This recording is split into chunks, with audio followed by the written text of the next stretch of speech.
That victim, by the way, is a soldier who was in town for his grandmother's funeral. And lest you think, well, he was after an underage girl. No, he wasn't. Police say he was never under the impression he was meeting anyone underage. The student who allegedly lured him used her Tinder account to indicate that she was 18.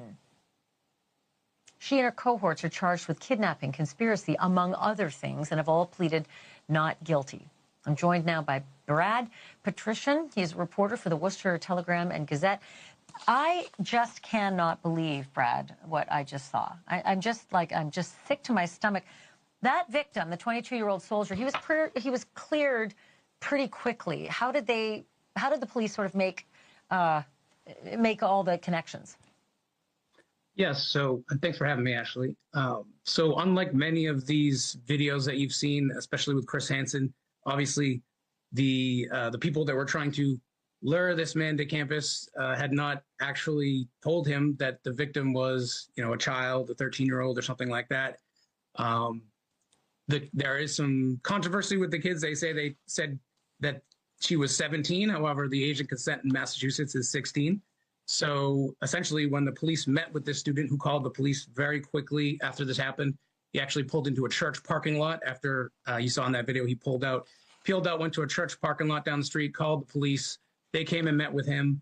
Were able to confirm pretty quickly, he was 22. They looked at the Tinder messages. Clearly, the woman's age on Tinder was 18, so they determined pretty quickly there was no crime there. And they went about the task of collecting evidence. And actually, when they went back to the school, the kids were very uncooperative. But according to the reports that I read, they all streamed into the police station on campus, over the next couple of days. Many of them obviously concerned about what might happen to them. Yeah, all with different stories to tell and not exactly the truth, as I understand it. I just want to read this from the Assumption University Campus Police. They said a review of Tinder messages shared by Ms. Brainerd, who is one of the accused, and the victim is negative for any indication that the subject was looking for underage girls to meet. The information she was providing was not factual, but falsification and lies. You were in court when those kids were arraigned. Was that a whole bunch of oh, this got real fast? And not only that, were they charged with other things on top of the obvious? Yeah, so I was in court. I was a very quick arraignment in Worcester District Court. They were all released without any requirement of bail. Actually, in some of the cases, the arraignments took less than 15 seconds for some of these kids, and they were very quickly in and out of court. They didn't have any comment. All of them are charged with kidnapping, which is a felony in Massachusetts punishable by up to 10 years in prison, so a pretty serious charge. They're also charged with conspiracy, and two of them are facing additional charges. One, the student who received the Tinder message is receiving a charge of misleading police. She allegedly gave them a pretty false story when they first knocked on her dorm room a few minutes later.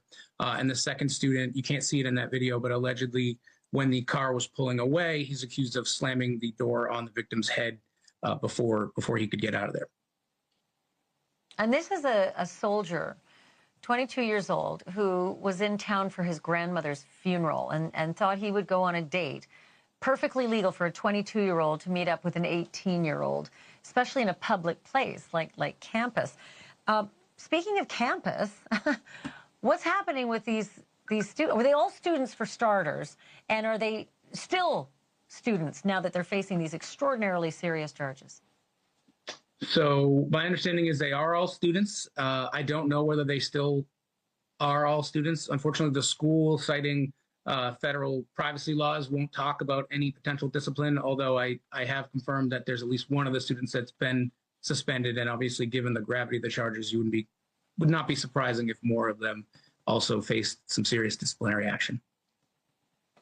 Boy, I sure hope so. If they're guilty of doing what they did or what they are alleged to have done, they should be kicked out on their behinds ASAP.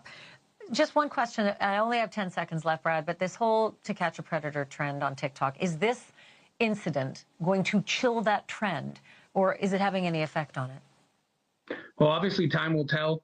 I mean, we at USA Today, we found evidence of this happening in recent years in 3/4 of states. So it seems like it's been a pretty strong trend. Authorities have spoken out against it, and they've really noted that, I mean, unlike the Chris Hansen show, the police aren't involved here. So a lot of things could happen. For all those students knew it, that may not have been a 22-year-old. It might have been an older gentleman with a weapon or something like that. So they're really stressing that this is something that people should not be taking into their own hands. Thanks for watching. Go to joinnn.com to find News Nation on your screen. And don't forget to click the red subscribe button below to get more of News Nation's fact-driven, unbiased coverage.